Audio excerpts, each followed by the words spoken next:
And we're live. Hello and welcome, everyone. It's time for another exciting episode of IT Career in Australia channel.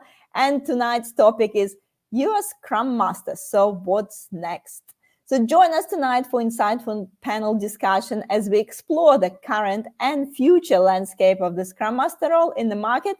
Our guest speakers will unpack the latest trends impacting the role, identify some key skills for staying relevant, and discuss alternative career titles and paths, and also offer some strategy to thrive in the changing agile economy. So whether you are seeking to deepen your expertise or curious about where your Scrum Master journey can take you next, this session is designed to provide some clarity, direction, and inspiration for adapting and growing an agile career. So make sure get your questions ready and post them in the comments. And also don't forget to introduce yourself in the comments. Let us know what you do and join our conversation with your questions. Or at least please say hi. Say hi in the comments so we know we're here. So I'm Jana Martens. If you forgot, hopefully you saw me before, and I'm passionate about learning more about present and future of tech industry, and always eager to share it on this channel. So again, tonight topic, you're Scrum Master. So what's next? Let's try to stay on the topic. If you have some different questions, maybe not in the topic, you can still pop them in the comments. Maybe we answer them next time. So, and before I'll pass it over to our speakers to introduce themselves, just quickly want to remind you that we're streaming live on LinkedIn and YouTube as usual. If you miss the stream, no worries. You can watch the replay by subscribing to my YouTube channel, IT Career in Australia. And guys, I'm really hoping you subscribe to my YouTube channel because I'm up to, where is that? I have a screenshot here. I'm up to 997 subscribers. I only need 3 more subscribers to 1,000. Guys, let's make it happen tonight. Please, just need 3 more people to subscribe.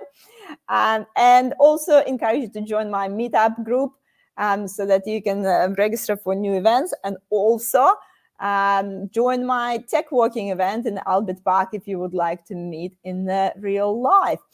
Okay, so that's enough of me. A few people saying hi. Adam's here. Hey, everyone. Adam from Melbourne. Thank you. Alexei is here. Semsarzadeh is here. Thank you, Jana, Orod, and Jason for joining forces on this topic. Hello, everyone. Subramanyam is here as well. Sorry, I can't see your name. Great to see you, Jason. So pop your name in the comments, please.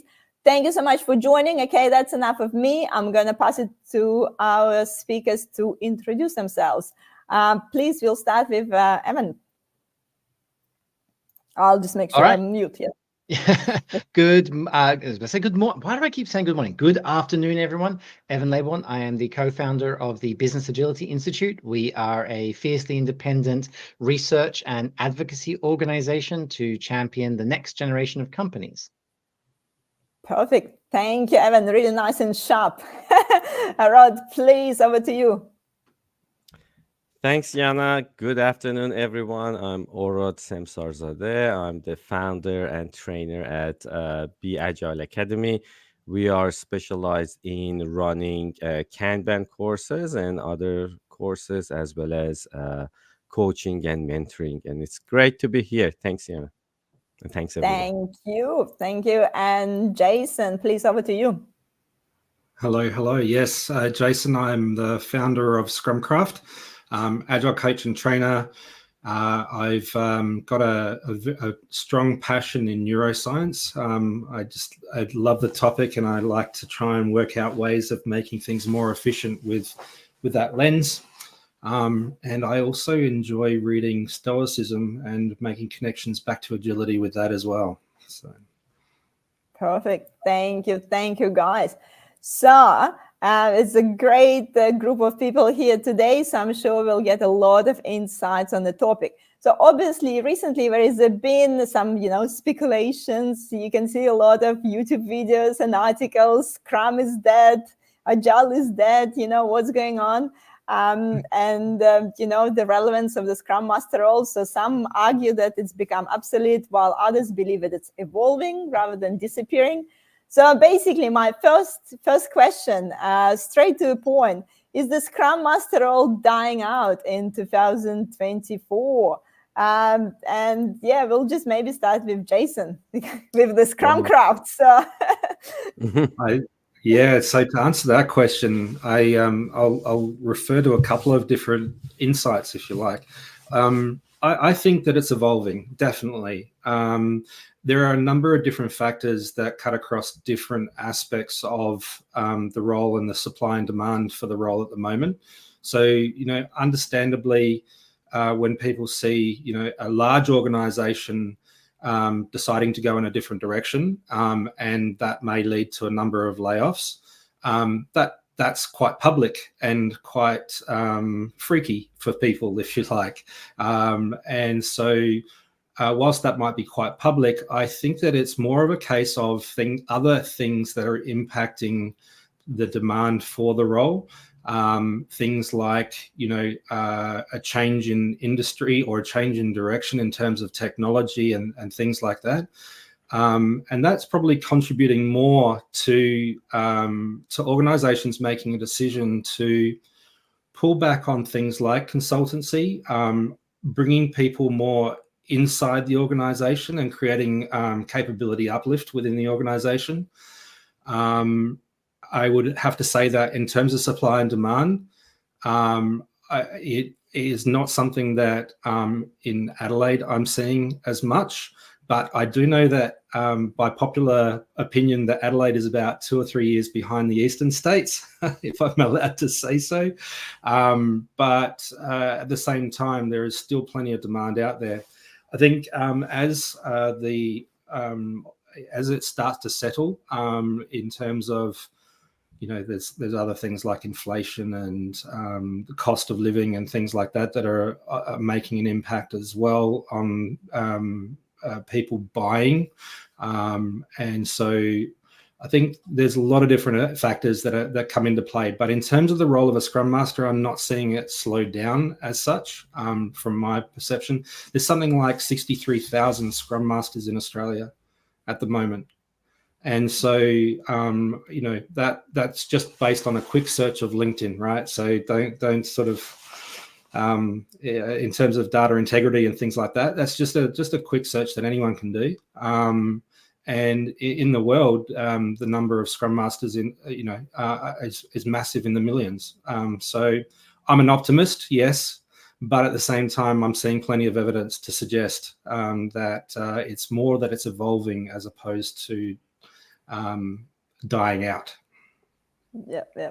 And I think, Evan, you actually do have some sort of statistic that your Business Agility Institute ran recently. So maybe you can give us a bit of numbers in terms of like what's happening actually with Scrum Master role. Look, absolutely. So at the end of last year, we collaborated with the Scrum Alliance on a study on the skills in the new world of work.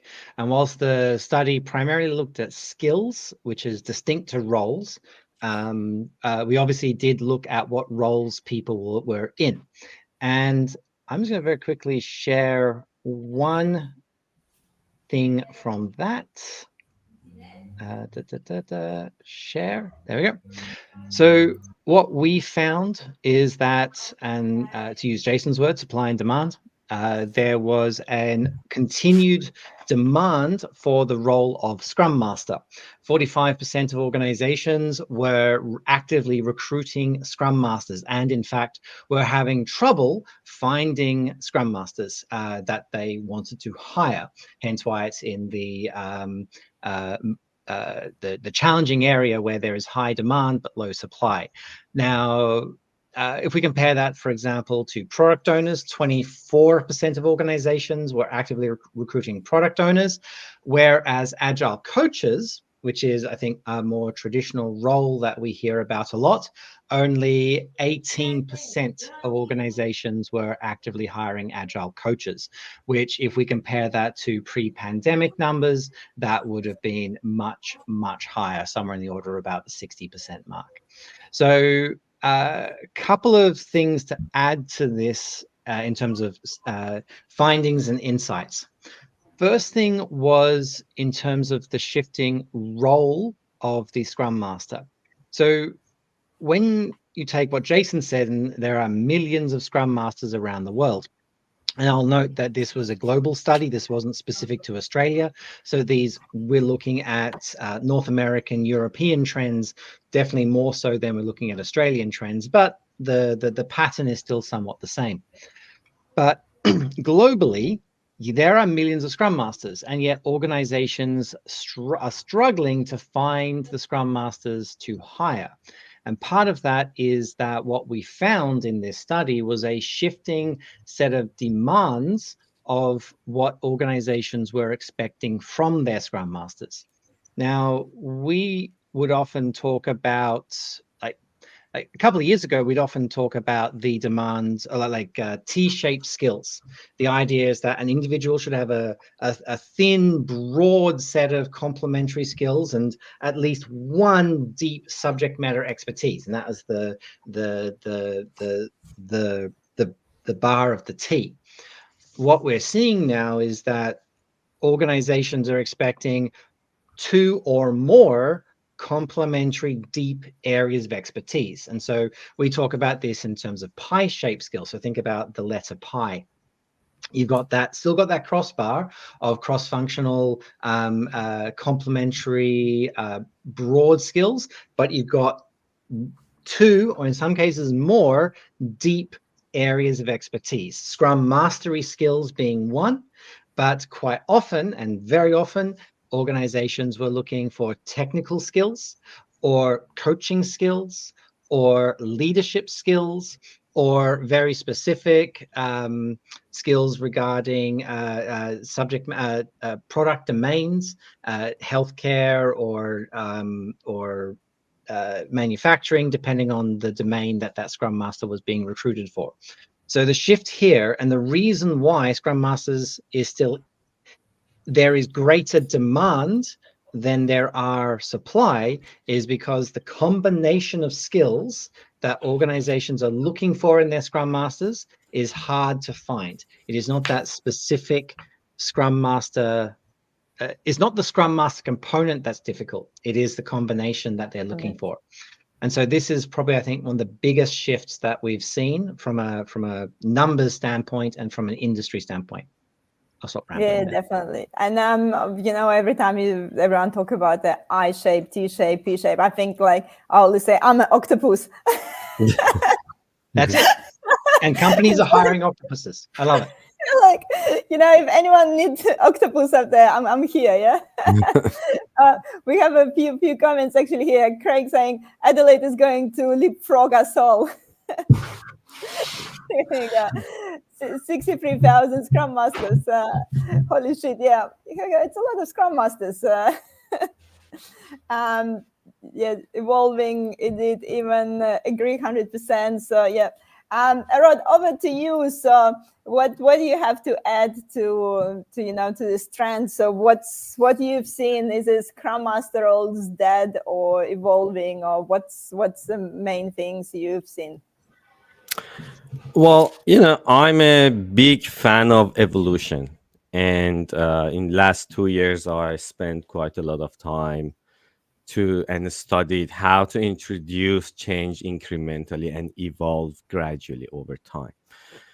So to answer to your question, I think Scrum Master role should evolve. I'm not sure if it is evolving, but it should evolve if we want to see Scrum Master role and responsibility in the market. Definitely in last few years, especially before pandemic, because at least in Australia, a lot of large organizations went through huge agile transformation and invest a lot in this kind of transformation and hire a lot of Scrum Masters. And probably they didn't see enough value of that investment. Maybe now they kind of looking at other alternatives. I personally think that in next couple of years, again, Scrum Mastery will be quite popular again. But the thing is, Scrum Masters, Agile practitioners, or leaders, and these kind of people, they need to look and see what organization needs and how these people can help to achieve those needs, rather than we tied ourselves and our identity to a framework or mindset or manifesto or methodology or anything like that. I think we need to look at the organization needs, which basically they have a customer and the customer needs something and we need to deliver it to the customer. So the question is what we can do to deliver this work to the customer when customer expected, with the standard that and quality that customer expected. Regardless what we call it, I think we need these kind of capabilities in organization. Yeah, so we kind of start touch on that, but if we, be more, try to be more specific, there is obviously demand for Scrum Masters there. There's a Scrum Masters at the market. A lot of Scrum Masters saying, I can't find a job. What's happening? And then, people still advertising. So what do you think? And we mentioned, this T-shape, R-shapes and things like that. But what sort of key skills you think will define that successful Scrum Master in the next 3 years? What's Scrum Masters out there need to go and do or study, I don't know, or upskill themselves to stay relevant for the next few years?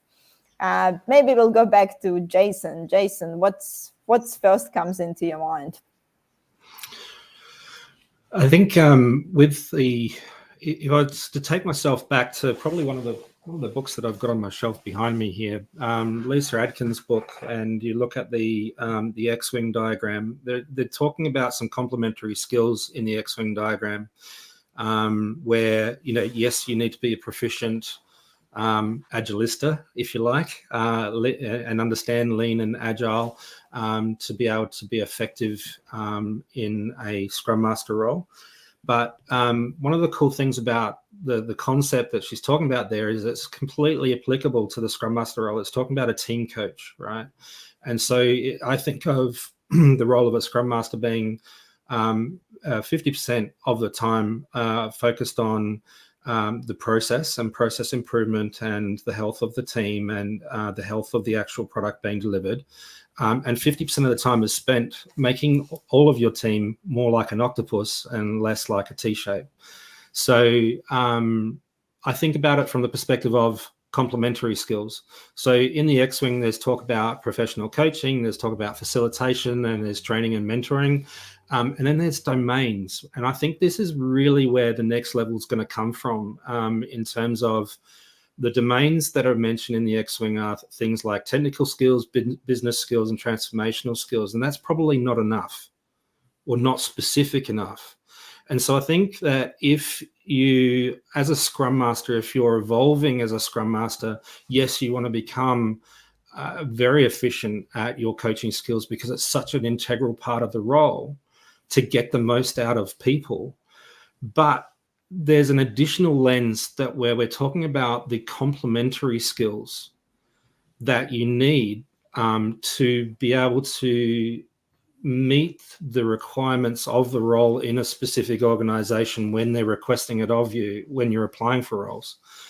And you can take that one of two ways. You can just continue to learn forever and just understand and be really proficient at all sorts of different things, but you're never going to be really a subject matter expert, right? I'd prefer to look at your strengths, your personal strengths, the things that you're already aligned to and probably have as a set of complementary skills that you can further enhance. There's like the 80-20 rule, right? Focus on the things that you're really good at and become, expert in those areas, because you're going to have a better opportunity of showing up at an interview and demonstrating those complementary skills when they're aligned to your values and your personality. Yep, definitely. Evan, over to you. So any particular skill you can pinpoint, like if it's a technical skill, maybe it's just like maybe it's like a magic pill, you know, we can enroll to DevOps course, I don't know, or something. So let me just build on what Jason said for a second. There was a study, and forgive me, I don't remember where I read this, but Gen Z and Gen Alpha is going to have, I think it was 5 separate careers in their life, not jobs, careers. And as millennials and so forth, we've at least had 2, 3, sometimes 4 different careers. Think about if you're unsure about the complementary skills. If you're a Scrum Master, it's like, I'm a really good Scrum Master, but like how do I get these complementary skills? I would actually recommend that you look back into some of the other careers that you've had and how the skills that you learnt there, whether it was waiting tables or maybe you were a librarian, or in my case, my first job was dressing up in a koala suit and harassing tourists. There are skills that you learn and get from those other careers that will support and supplement and complement what you're doing as a Scrum Master, or in fact, in whatever your next career is, your Scrum Master skills is going to complement that. So think of it broadly in terms of what it is that you have learnt that can be more widely applied. But to go to the question that you were asking, Jana, I'll quickly share my screen again. 2 things that I just wanted to highlight. One, and there's some other notes here which you could ignore, but really just the first key takeaway. What we found, perhaps of no surprise, is that what we call human skills, what some people might call soft skills, were strongly in demand. In fact, 34% higher demand than functional or technical or hard skills. Now, point number 3 there is also interesting, but doesn't quite answer the question, in that the skill of what we would class agile acumen, the ability to work in an agile way, is actually seen as almost it is the second most in-demand functional capability and skill that organizations are hiring for in any role, whether it's an accountant, a marketer, or for that matter, a Scrum Master. Scrum Master should have agile acumen, the others maybe less so. But what I really wanted to highlight was what we found in terms of the skill sets that were in demand, what companies were looking for. Those little cogs are your functional or your technical skills. Those little people are your human skills, your soft skills. Now, perhaps of no surprise to anyone, communication skills comes out as number 1. This is every study from the World Economic Forum to the OECD says that communication skills are in demand. So that's not a particular surprise. But it's where we start to look at things like project management or skills around being able to use specific tools, particularly specific software, product design. This is in demand by 21% of organizations. Now, this isn't specific for Scrum Masters, by the way. These were just skills that were being sought after in any role that they were hiring for, whether it was a Scrum Master or an Agile coach or a developer. 21% of organizations were looking for these product design and analytical skills. Project and program management coming in at 17%. These are skill sets and skill sets within that project and program management, risk management and issue management, stakeholder management, capabilities and skills that are core to project manager, but I'll be honest, fairly core to Scrum Mastery at the end of the day. But what I would invite all of you to do is look at what we have found in terms of what organizations are asking for. Now, one thing I will highlight around that, number 2, technical skills. Now, technical skills is actually a bit of it's a fairly generic phrase, and that's somewhat deliberate. When we were reviewing job descriptions, when we were reviewing applications as part of this study, and we looked at over 1,000 different organizations, there were one application would say we need Java skills, another would say we need Python skills, another one would say we need subject matter expertise in X, Y, and Z. We sort of lumped all of these together under a broad term that we just sort of are calling those technical skills. I think, and I'll call back to a little bit of what Orod and Jason were saying earlier, is that the specifics in those job descriptions that you're applying for are going to be somewhat different. So just because an organization requires that deep technical competence in their Scrum Masters, there is a nuance between what technical competence you bring and what they may be looking for.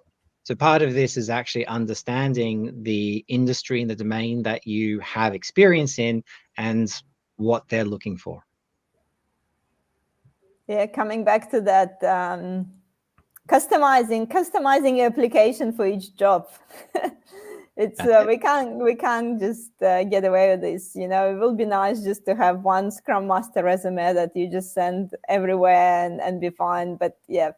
That's not the case for any of the roles this time. So you might actually have the skills, but you're just not showing it in your resume, because it's impossible to list like all the skills and 3 pages of the paper. That's why, like, every time obviously you're applying for a job, you need to look at this keywords and specifics of the company. Orod, over to you. Anything you want to add about the key skills? Anything we didn't cover? Or we can also move to next question as well. Yeah. Well, I think they covered, Jason and Evan, they covered pretty much everything. But I like to share my experience and what skills helped me to become a better Scrum Master, more impactful. And I try to keep it very short. So I remember that first time that I become the Scrum Master, I really struggled in that role. And I remember that I keep saying to myself that why these people don't listen to me. And, I reflected a lot to see, why they don't listen. And I remember one day it came to my mind that they don't need to listen to me. They don't have to listen to me. It's me that I want to be heard. And that was a turning point for me, because when I change, when I ask why they don't listen to me, that means I'm right. They need to listen to me, right? So I know the solution. They should listen to me because I'm right. But when I changed the question, then the problem was me. And I work on my language to see what I can do differently to be heard by people. Because as a Scrum Master, you work with people. So having the right language, I think it helps a lot, which I think Evan also mentioned in his diagram, that communication skills, it's the key. So you use the right language. I think this is quite important skills that unfortunately not Scrum Master, most of us don't have, because when we grew up, they told us and they taught us that you need to be the smartest person in the room. You are the person who needs to know all the answers. So we are very solution-driven people. We always try to find a solution for other people. Right? So that's the first thing. The second things that helped me was the technical skill. Again, Evan mentioned.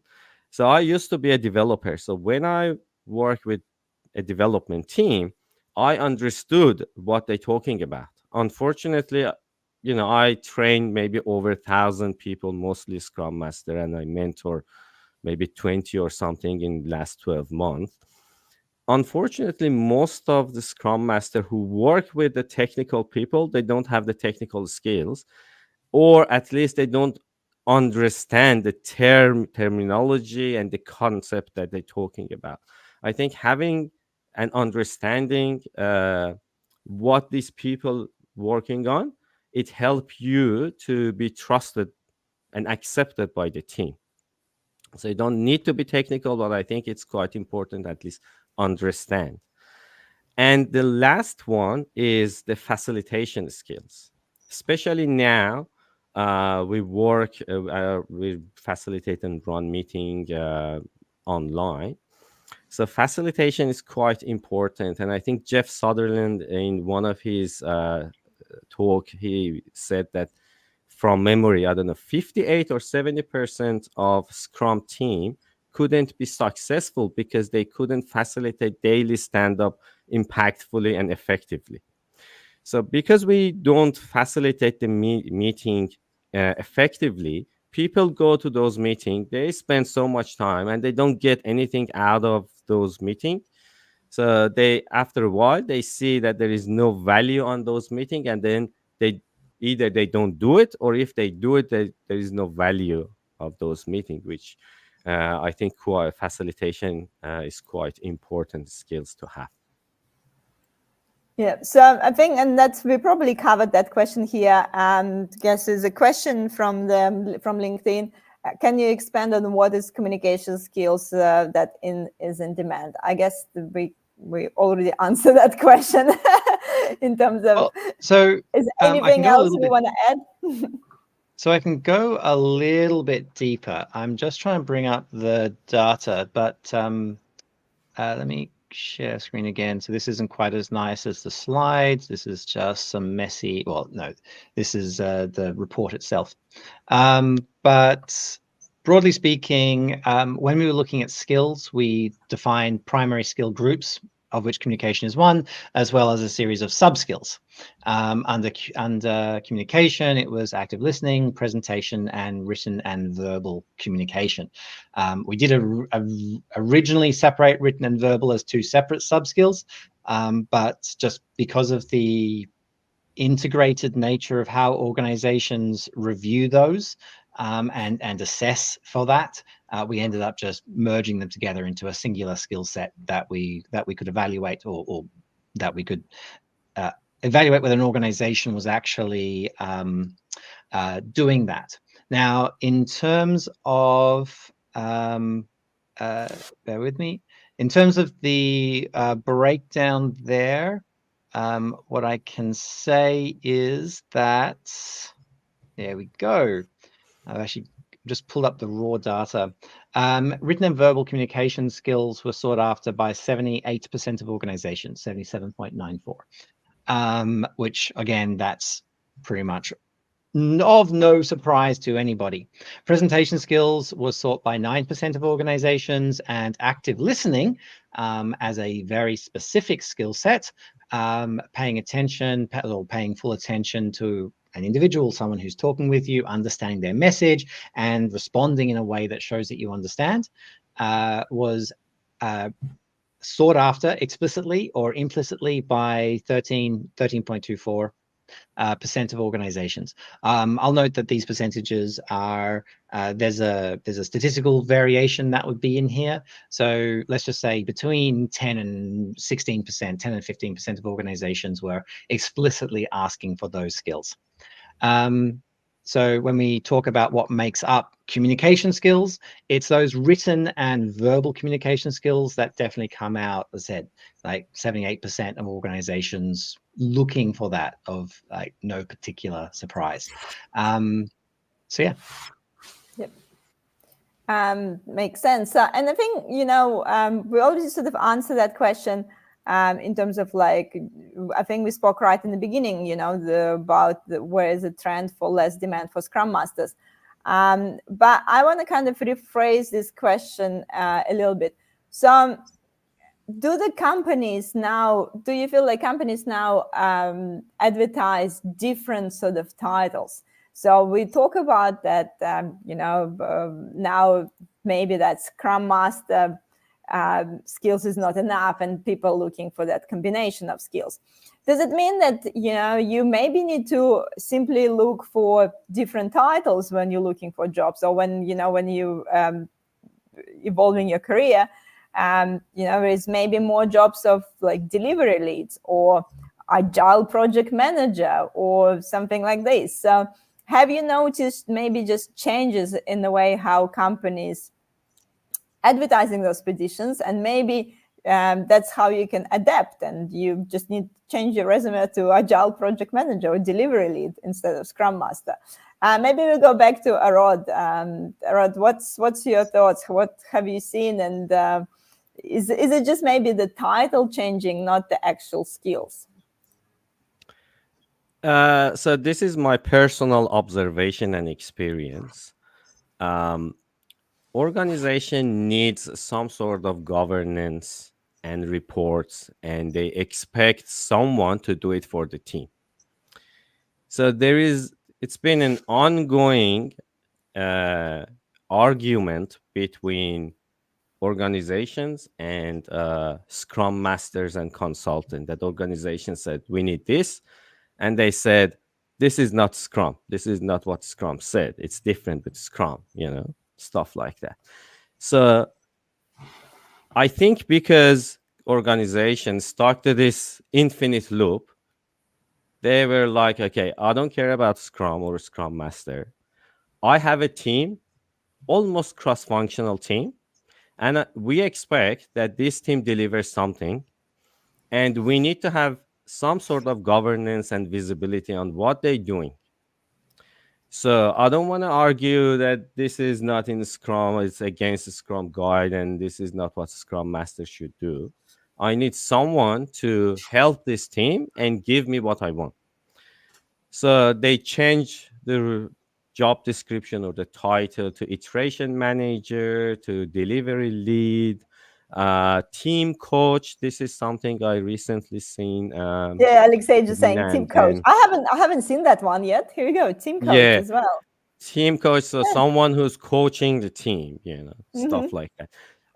So they change it. So they basically decouple themselves from Scrum and Scrum guide, but they still, as I said, they still need someone with these capability to help the team to deliver the work to the customer. Yeah, makes sense. Jason, what are your thoughts? You agree with Orod, or you have a different view there? I do agree with Orod's observations. I think when you look at some of what you would hope that a Scrum Master is doing is providing visibility of the work, and if that visibility to the organization includes reporting, then that's a negotiation point on what type of reporting. I think that's not just the work being done, but also the problems that exist for impediment removal and things like that. So yes, I do agree. But to the point around the actual types of roles, like if I had this, I'm probably not going to be very popular here. I had this, I guess, a conflict of values when it comes to advertising a role as a Scrum Master / something else. And so that said, that was like that was something that plagued me for a little while and conflicted with my values for a long time.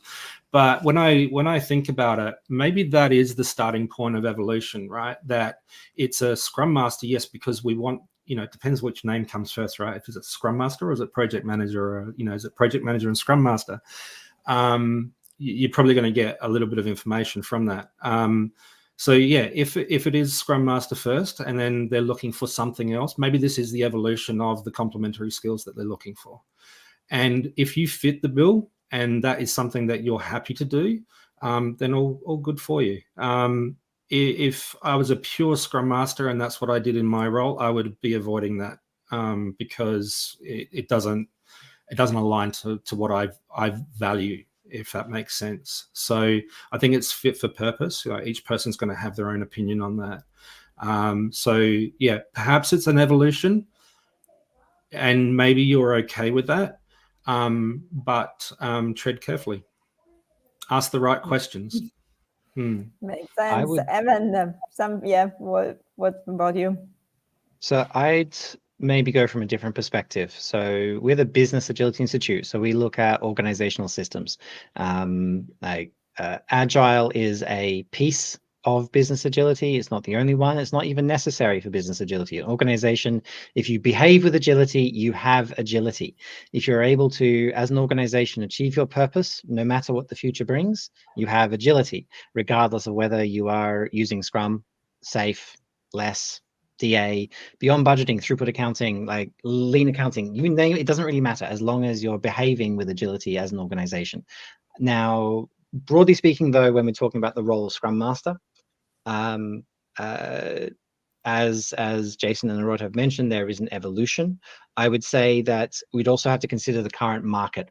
So globally, there is an economic downturn, a crisis, not quite recession kind of environment. It's really weird globally. But it has led to organizations being much more laser focused on the return on investment of a role. So, and the accountabilities of that role. So I'll shift from Scrum Master for 1 second to that of an Agile coach, because the word team coach was mentioned here. We've seen demand for coaches drop drastically. And a large part when we sort of interview hiring managers and organizations about that is, there's a number of different reasons, a number of them. But the two most common, half the organizations say, we've been doing it for 20 years, we've already got it. And it's like, maybe you do, maybe you don't, but they believe they do. Okay. Second is, we can't quantify their value. Like there's no ROI. There's no quantifiable value that we can say to our boss and our boss's boss's boss that these roles are important, therefore they should stay. Now, Scrum Masters have always straddled that line between softly facilitation, guiding a team, enabling them to be better, more effective, more efficient, and the line of and that's actually like coaching capabilities, that team coach that Alexei mentioned. And on the other side is that delivery accountability, making sure that the team has what they need to deliver the value. Now that's and that's kind of the delivery lead and that's like iteration manager. I think Orod, you mentioned as an alternate title. And so that's much more quantifiably measurable. It's like, is the team delivering the value that they're committed to? Yes, great, fantastic. Like that's quantifiable. So I think we are definitely seeing a shift right now when it comes to and part of the reason why, as I said, 45% of organizations are actively hiring Scrum Masters. And that's a global stat, not necessarily just for Australia. So that's a pretty big number of organizations that are hiring for this role, but they're struggling to find it because they're struggling to find those right combination of skills. And it's really, and I know I mentioned a lot of different combinations, but it was that Scrum Master or someone with Scrum Master skills and deep technical expertise, the ability to actually cut code or do databases or whatever the context of the Scrum Master is, being able to operate within that domain and actually be a part of the team rather than a leader, like someone who's sits aside from the team in that sort of more facilitation, coaching kind of role, which is always like an outsider guiding rather than necessarily in there getting their hands dirty doing the work as well. So sorry, I'm rambling. My point is, yes, there's a shift. It is not, and there is still a strong demand for Scrum Masters, but it is definitely more on the quantifiable technical side of that Scrum Master role than it is on the coachy, soft facilitation side. And that's the economy. Yeah. So yes, I guess sorry. I was just going to add to that as well, that is supported by changes in the Scrum Guide as well, where the context of the servant leader shifting to a leader who serves comes into play too. Yeah. Yep. So yes, it seems like Scrum Masters who coming from the technical background might have a bit more luck in the upcoming years. But I'm cautious about the time. We're already 45 minutes into our discussion. There is two more questions I would like to ask you. So maybe we need to just sort of give a bit of a briefer answers on those ones so that we're not running out of time. And people who are still with us, if you have some last questions, please make sure to pop it in the comments so we still have time to take the question from the audience. But the question is the simple question here. So obviously you're a Scrum Master. So what's next? So if you're a Scrum Master, you're thinking about, some career paths. So what actually the career path available for Scrum Masters these days? So how they can transition to that role? So probably don't need to talk about the whole transition, but from your experience, what's sort of the, I think, most obvious career path for the Scrum Masters and what maybe you recently seen? Maybe Jason, we'll start with you. Sure. I think about my own career path when I thought about this question, and for me, I started off my Agile life as a Scrum Master. That's where I started. I went from a PMBOK purist to Scrum as a Scrum Master. And I guess the way that I aligned my pathway was how do I add additional value, or how do I be even more effective in my current role by understanding the roles of the others that are around me. So for me, going out and finding out more about, well, what is the actual true nature of a product owner, for instance. Learning the skills of being a product owner so I can better coach a product owner was one pathway for me. And I knew that eventually I wanted to be able to call myself an Agile coach, but that was like the longer term desire. I didn't feel like I could do that straight away. It wasn't something that I felt that there was a very clear path to that.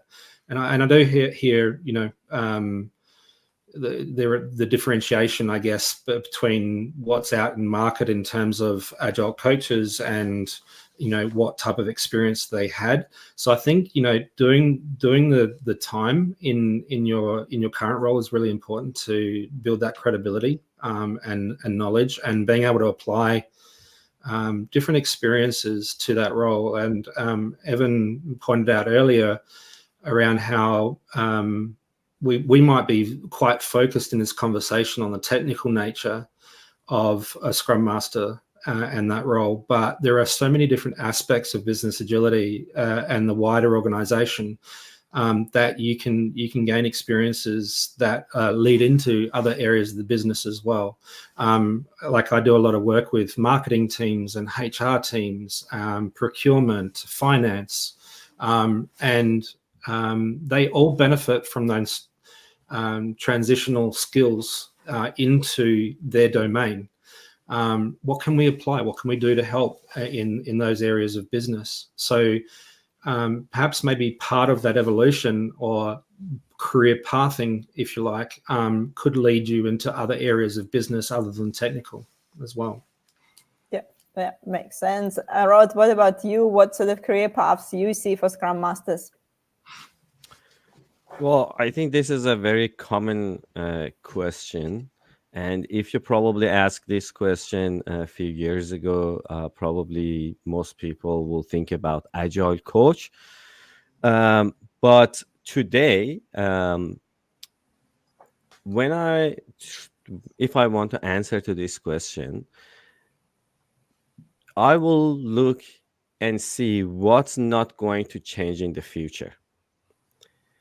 And what will be fixed in the future is we will have a customer, and we need a group of people with different skills to help that customer and fulfill the customer demands. To achieve that, which hopefully end up with the business agility. We need to look and see there is always a flow of the work from customer until the customer demand fulfilled. So most of the Scrum Master, unfortunately, don't really have good understanding about the flow, how to measure, what to measure, and how to optimize this flow by finding, where the work stuck and stuff like that. So I think one thing that can help Scrum Master is to have better understanding about the flow of the work.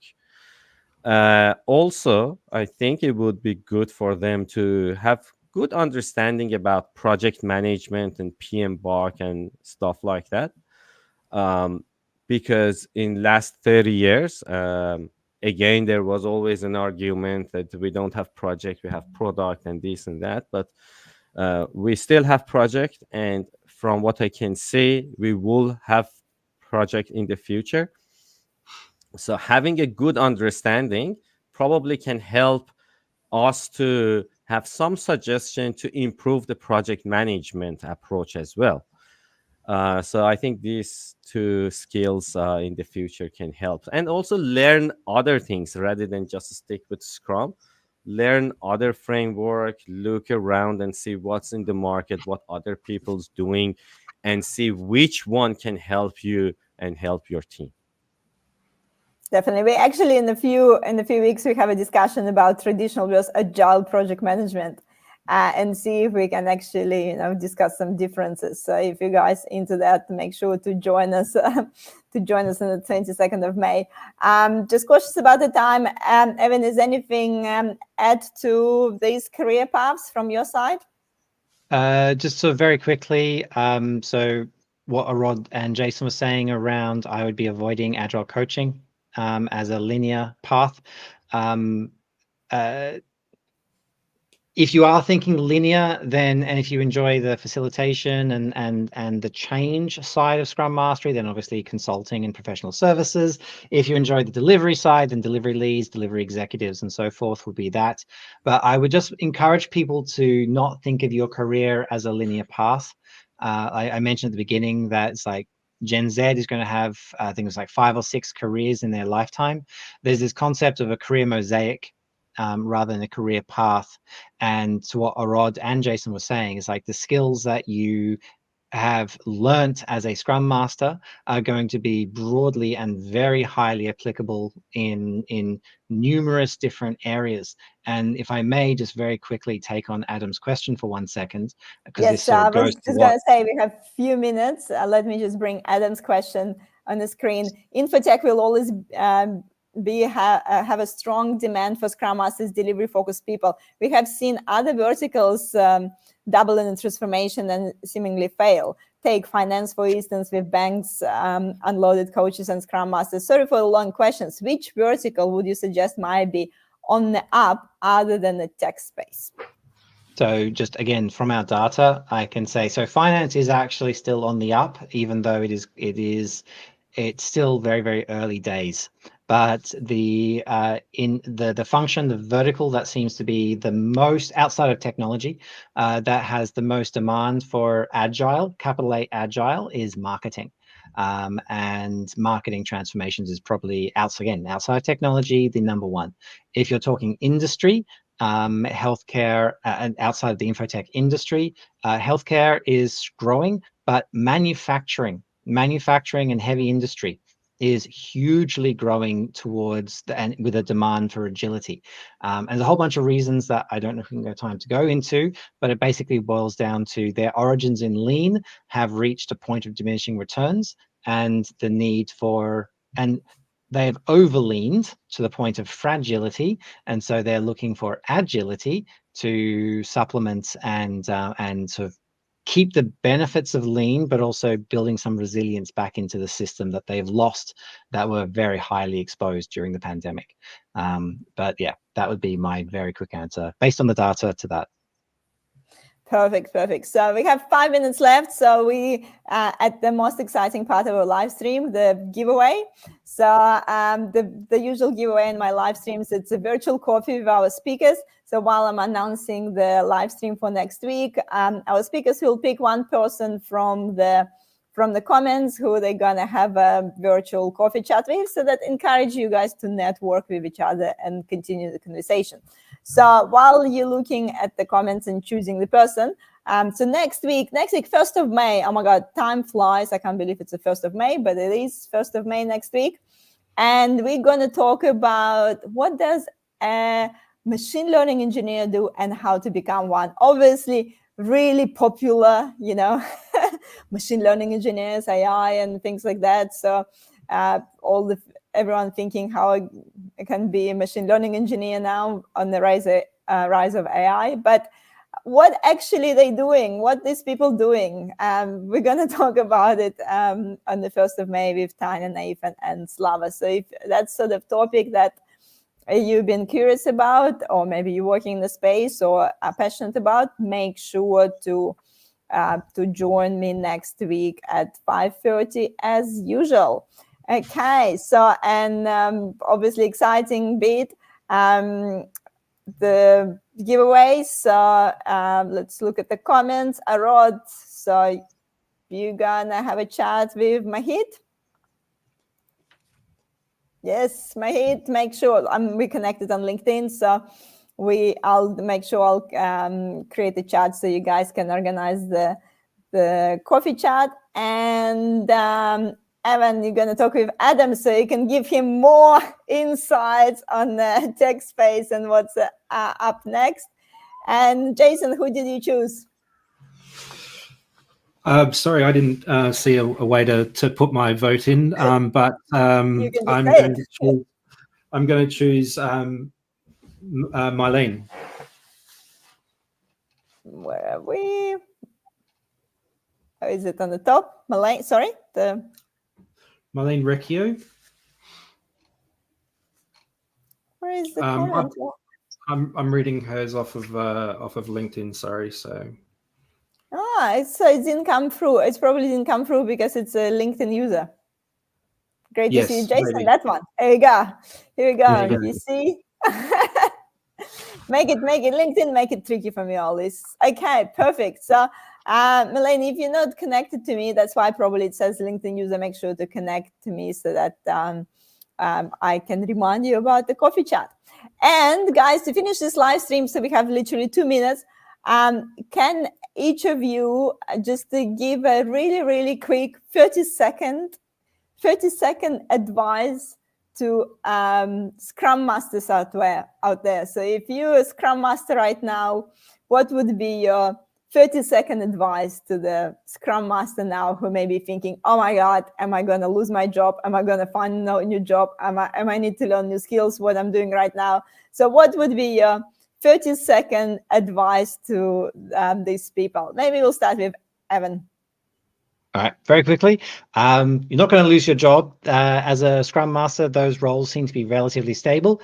But I would be focusing and be very deliberate about what are the complementary skill sets that you can develop right now as a Scrum Master that will help you in the next job that you get in 1, 2, or 3 years. Perfect. Jason, what about you? I echo that and also add in 2 things. One is identify with your customer what's important to them and deliver to that. And secondly, stick to your dreams. Yes. Great advice. Orod, anything to add to this? Totally agree with what Evan and Jason said. Just always think what you can do to be heard. Yes, what you can do to be heard. Perfect. And you can run live streams to be heard. Here you go. And on the highlight, I actually get to the 1,000 followers on YouTube today. Done. Congratulations. What a day. Here we go. Took me almost 3 years. Okay. So consistency, guys. Consistency. And Follow your dream. I love it. No secrets to social media. I tell you, there's only one secret to social media, and it's consistency. So here we go. I'm really, really happy. Here we go. Semsarzadeh, 1,000 subscribers. Thank you, guys. Thank you for making it happen. Thank you so much for spending this evening with me. And I'm sure I'll see you in the next episodes. Thank you again. Thank you for your time and insight. And see you next time. See you all. Thanks, Thank everyone. you. Ciao.